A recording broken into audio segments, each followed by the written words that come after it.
I've heard a lot of people talking about recently is the inability to go to a barber or to a hairdresser to get their hair cut. So we're all in self-isolation. What I'd like to highlight is it's probably the best opportunity you ever get to try and learn to cut your own hair. I've been cutting my own hair for about 10 years now. So if we're going back to 10 years ago, I was a teenager and I used to make about £30 a week, and I'd spend £20 a week on my driving lesson and I have £10 a week left over to go to the barber.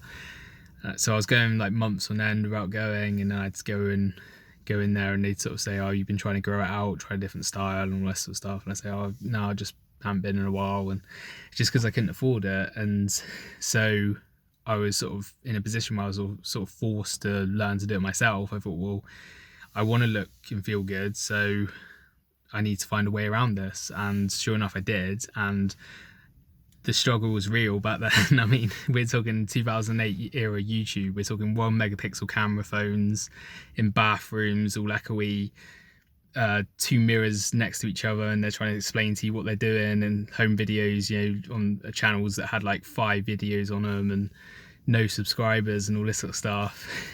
That was what was going on then.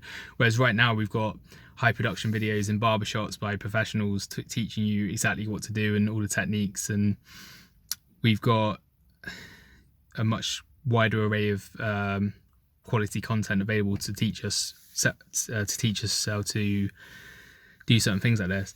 My point is that because I went through that period of struggle back then, I messed up and I had to go to college feeling stupid and all this sort of stuff. I was able then to save hundreds of pounds over the past 10 years when not having to go. I found myself in periods where I was unemployed unexpectedly, and suddenly, £5 or £6, £8, £10 became a lot of money again. And I couldn't really justify going and get my hair cut. Yeah, I'm trying to go in and convince someone that I'm dependable, that I can be trusted with responsibility, that I'm the right person for the job. So I need to look smart, I need to look presentable. So I'm in this dilemma again. Well, thankfully, I haven't left it to now to try and learn how to cut my own hair. I already knew how to do it. It wasn't an issue because I'd already learned to do it. And that's why I urge you now to think, whether or not you're unemployed or not, you're not going to be going for job interviews or doing any important meetings right now. So try and cut your hair, mess up, look stupid for a couple of weeks. It doesn't matter because you're just going to be in your house anyway. You're not going to have to go out and see the public, see clients, see interviewers, see employers and friends and family so much. It doesn't matter if you mess something up, if you go a bit too high or you leave a bit of hair sticking out or something like that. It's not important. So yet this skill can, like I say, could serve you a great deal later on if you find yourself in difficult positions financially, or if you find yourself in positions like this where you can't get to a barber, it's not available as an option. You don't have to just sit there and be defeated and go, oh, what do I do? You can go, oh, I'll just cut it myself.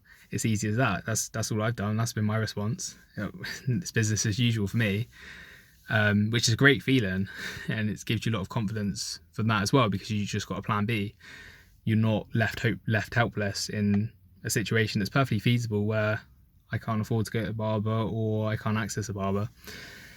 So with that in mind, I'd urge you to watch the video that I'm going to share with you as a starting point, but have a look around, try and get an idea of what your barber does, what your hairstyle is like, how you can replicate that yourself. I'll also link a £20, like a clipper kit, which is like 20 quid, and you can buy that and you can pretty much do everything you want with just that. And you'll find that long term it would be very beneficial, I'm sure, as I have, and what better time to do it. The other option, of course, is let's say like shaving your head, for example. If you do decide to go for that option, and especially if you've got like long hair or anything like that, I'd encourage you to make a big deal of it on social media. Use it as a fundraising opportunity, like a lot of people do. Say, hey, I'm going to do this crazy thing. I'm going to shave my hair. It's going to be mental. You should donate to it, and I'll donate it to charity as a fundraising initiative.